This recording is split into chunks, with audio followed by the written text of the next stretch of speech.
कहानी की शुरुआत होती है लगभग 200 साल पहले रशिया के एक समुद्र के राजा सीजर से, जिसके पास एक जादुई अंगूठी थी। एक दिन उसने अपने जासूस मेंढक को बुलाकर उस मछली के बारे में पूछा जिससे वह विवाह करना चाहता था। लेकिन तब उसे पता चला कि वह मछली उसके चंगुल से निकलकर भाग चुकी थी। इसके बाद कहानी एक लड़के एमिलिया पर आती है जो अपने अंधे पिता के साथ समुद्र किनारे रहता था। उसके पिता एक लुहार थे। एक दिन एमिलिया चुपके से बर्फ में स्केटिंग करने निकलने ही वाला था कि उसके पिता ने उसकी आहट सुन ली। उन्होंने उसे बुलाकर देखना चाहा कि क्या एमिलिया उनकी मदद करने लायक बड़ा हो गया है, लेकिन एमिलिया ने काम से बचने के लिए खुद को छोटा होने का बहाना बना लिया। इसके बाद एमिलिया फिसलते हुए नदी किनारे जा पहुंचा और मछली पकड़ने की कोशिश करने लगा, लेकिन एक भीम छली हाथ नहीं आई। तभी अचानक पानी में बवंडर उठा और एक बड़ी लहर उस पर आ गिरी। उसने देखा कि उसकी बाल्टी में एक बड़ी मछली खुद ब खुद आ गिरी है। अब वह खुशी खुशी घर पहुंचा और मछली पकाने की तैयारी करने लगा। तभी अचानक वह मछली बोल पड़ी। उसने एमिलिया से कहा कि अगर वह उसे छोड़ देगा तो वह उसकी 3 इच्छाएं पूरी करेगी। एमिलिया ने पहली इच्छा मांगी कि वह शहर देखना चाहता है, लेकिन चूल्हे से हटना नहीं चाहता। मछली ने जादू से उसे चूल्हे के साथ ही शहर भेज दिया। डर के मारे एमिलिया चूल्हे से चिपका रहा और उसे देखकर शहर के लोग भी घबरा गए। इफ एमिलिया ने दूसरी इच्छा मांगी कि गर्मियां शुरू हो जाएं। उसी पल बर्फ पिघलने लगी और चारों ओर हरियाली छा गई, जिससे सड़कें पानी से भर गई। एमिलिया जैसे तैसे बाहर निकला, लेकिन वह निराश था कि उसने अपनी 2 इच्छाएं यूं ही बेकार कर दी थीं। तभी अचानक एमिलिया का सामना कुछ डाकुओं से हो गया। उन्हें एमिलिया के पास कोई कीमती सामान नहीं मिला, इसलिए वे उसकी बाल्टी ही लेकर जाने लगे। पर एमिलिया किसी भी हालत में मछली को खोना नहीं चाहता था, इसलिए वह उनकी बाल्टी छीनकर भागा और मछली को नदी में फेंक दिया। लेकिन कुछ ही देर बाद डाकुओं ने उसे पकड़कर फिर से पेड़ से उल्टा लटका दिया। तभी उसने नदी की ओर से एक लड़की को आते देखा। उस लड़की ने उसे मुक्त किया और एमिलिया तुरंत नदी के पास अपनी मछली को ढूंढने दौड़ा, पर मछली का कोई निशान नहीं मिला। फिर उस लड़की ने अपना नाम वासा बताया और जैसे ही उसने बोलना शुरू किया, एमिलिया समझ गया कि यह वही जादुई मछली है। इस बार एमिलिया ने वासा का स्कार्फ पकड़ लिया ताकि वह फिर से भाग न सके और अपनी तीसरी इच्छा मांगने के लिए तैयार हो गया। उसने इच्छा जताई कि वह रूस के राजा जार की बेटी राजकुमारी अनीसा से शादी करना चाहता है। उधर शाही महल में राजकुमारी अनीसा इंग्लैंड के राजकुमार लॉर्ड रथम के साथ बैठी थी, जो उसे अनोखे तोहफों से खुश करने की कोशिश कर रहा था। उसने राजकुमारी को एक बाजा दिखाया जिसमें एक बौना अंदर बैठकर संगीत बजा रहा था और सबको लग रहा था कि बाजा खुद ही बज रहा है। तभी एमिलिया और वासा जार के महल में आ पहुंचे और उनकी बातें सुनने लगे। जार ने रथम को चुनौती देते हुए कहा कि यह बाजा तो कुछ भी नहीं है। उसके पास तो एक ऐसी बिल्ली है जिसका गाना सुनते ही लोग मंत्रमुग्ध हो जाते हैं। तभी एमिलिया कूदकर सामने आया और कहा कि वह इस जादुई बिल्ली को पकड़कर ला सकता है, लेकिन इसके बदले में राजकुमारी अनीसा से उसकी शादी होनी चाहिए। यह सुनकर राजकुमारी हैरान रह गई, लेकिन जार उसकी बहादुरी से खुश होकर उसकी शर्त मानने के लिए तैयार हो गया। अब एमिलिया जादुई बिल्ली की तलाश में निकल पड़ा, लेकिन वासा ने उसे समझाया कि इस बिल्ली को पकड़ना आसान नहीं होगा। जब भी बिल्ली को कोई इंसान मिलता है तो वह उससे उसकी पसंद का गाना चुनने को कहती है। अगर वह दुख भरा गाना चुनता है तो आदमी वही रुककर रोता है और उसकी जान निकल जाती है। अगर खुशी वाला गाना चुनता है तो वह खुद ही नाचने लगता है और इतना नाचता है कि थक कर जान दे देता है।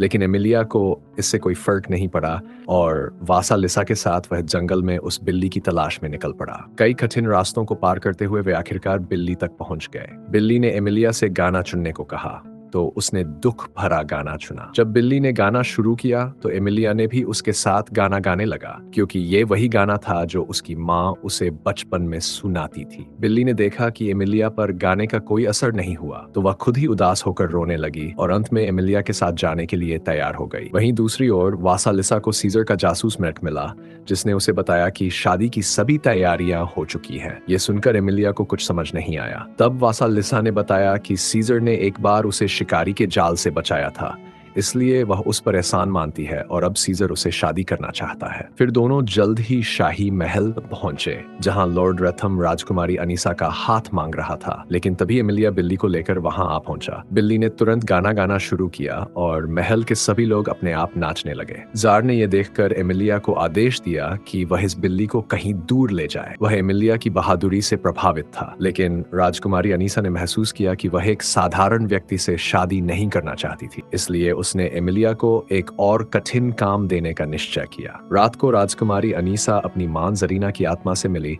जिसने उसे एमिलिया के लिए एक और खतरनाक काम सुझाया। अगली सुबह लॉर्ड रत्नम जार को खुश करने के लिए अपने इंग्लिश जूसर के साथ आया। इस जूसर में एक बौना व्यक्ति अंदर बैठा हुआ था जो फल और सब्जियों का रस निकालकर बाहर करता था। जार ये अद्भुत जूसर देखकर काफी हैरान था। उसी वक्त राजकुमारी अनीसा ने अपनी अगली शर्त सामने रखी। उसे एक ऐसा जादुई कपड़ा चाहिए था जिसे टेबल पर रखते ही किसी भी तरह का भोजन उसी पल प्रकट हो जाए। तब जार ने एमिलिया को बुलाकर उसे इस कपड़े को ढूंढने का काम सौंपा। जल्द ही एमिलिया और वासालिसा इस कपड़े की खोज में निकल पड़े।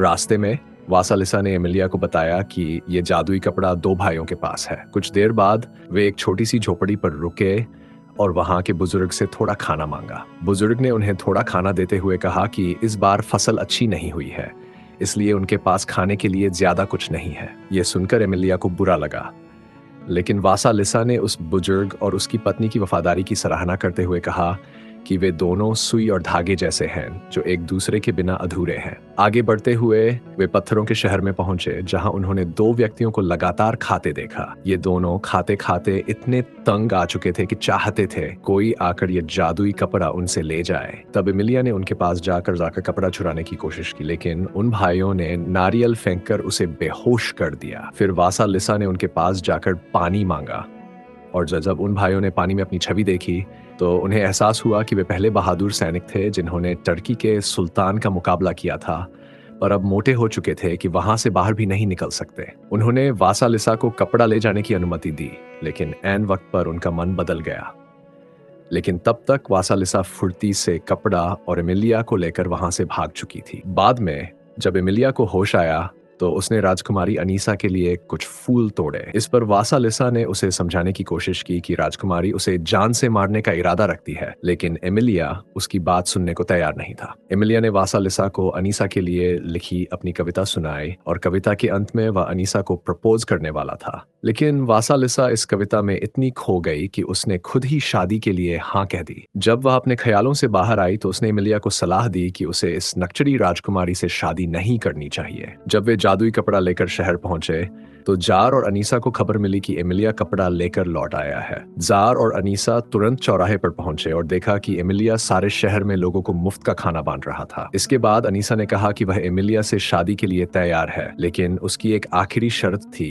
अनीसा चाहती थी कि एमिलिया उसकी मिथमा जरीना की आत्मा से उनकी शादी के लिए इजाजत ले। एमिलिया एक बार फिर से ये चुनौती स्वीकार कर ली। रात को वासालिसा ने उसे मृतकों की दुनिया में जाने का रास्ता बताया, पर उसे आगाह भी किया कि अब तक कोई वहां से लौटकर नहीं आया है।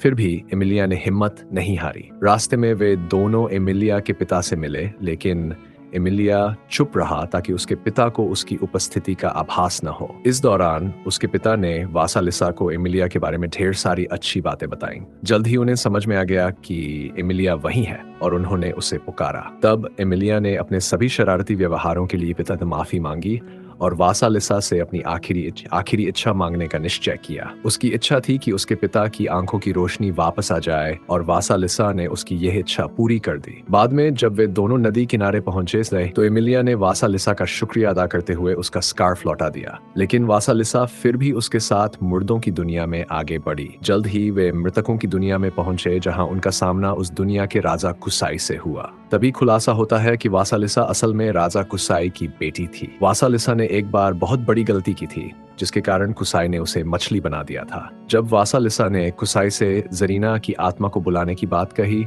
तो जरीना की आत्मा वहां आई और उसने बताया कि उसे भूखे रहने की सजा दी गई थी, जिससे उसकी मौत हो गई। एमिलिया ने जरीना से अपनी बेटी से शादी की अनुमति मांगी, लेकिन जरीना ने इसे अस्वीकार कर दिया। हालांकि अपनी बेटी की मदद करने की इच्छा में कुसाई ने फैसला किया कि वह जरीना को खाना देकर उसका श्राप हटाएगा। इसके बाद जरीना शादी के लिए तैयार हो गई। उधर जार ने यह देखकर खुशी जताई। वासालिसा ने अपने पिता को अलविदा कहा, तो उन्होंने उसे चेताया कि बाहर जाते ही एमिलिया सब कुछ भूल जाएगा। वासालिसा ने दुख भरी नजरों से उसे मुस्कुराकर विदा किया। अगली सुबह जब एमिलिया जागा, तो वह वासालिसा को भूल चुका था। किनारे पर पहुंचते ही वह भाग गया और वासालिसा फिर से मछली बनकर नदी में समा गई। एमिलिया जब अनीसा के पास पहुंचा तो उसने कहा कि उसे किसी और से प्यार हो गया है, लेकिन याद नहीं कि वह कौन है। ये सुनते ही अनीसा ने खुशी खुशी उसे गिरफ्तार करने का आदेश दे दिया। चौराहे पर ऐलान हुआ कि एमिलिया ने सारे कारनामे जादू की मदद से किए और अब उसे धोखा देने के जुर्म में मौत की सजा दी जाएगी। यह सुनकर जार निराश होकर वहां से चला गया। अपनी आखिरी घड़ी में एमिलिया ने अपना बचपन और पिता संग बिताए वक्त को याद किया। तभी अचानक वासालिसा सीजर के चंगुल से निकलकर वहां पहुंची। वासालिसा ने अनीसा को अपनी शक्तियां देने का वादा किया था कि एमिलिया हाकोरिया जा सके।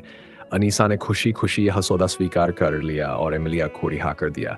अपनी पहली इच्छा में अनीसा ने खुद कुरानी घोषित कर दिया और अपने पिता जार का ताज छीनकर उसे एक टावर में कैद कर दिया। अनीसा की दूसरी इच्छा थी कि वह इंग्लैंड के राजा की पत्नी बने। ठीक उसी समय इंग्लैंड के राजदूत शादी का प्रस्ताव लेकर आ पहुंचे। उधर एमिलिया घर जाकर उस व्यक्ति को याद करने की कोशिश कर रहा था जिससे उसे सच्चा प्यार हुआ था। तभी उसके पिता ने सुई और धागे वाली बात कही, जिससे एमिलिया के मन में जैसे प्रकाश फैल गया और उसे एहसास हुआ कि वह वासालिसा से ही प्यार करता है।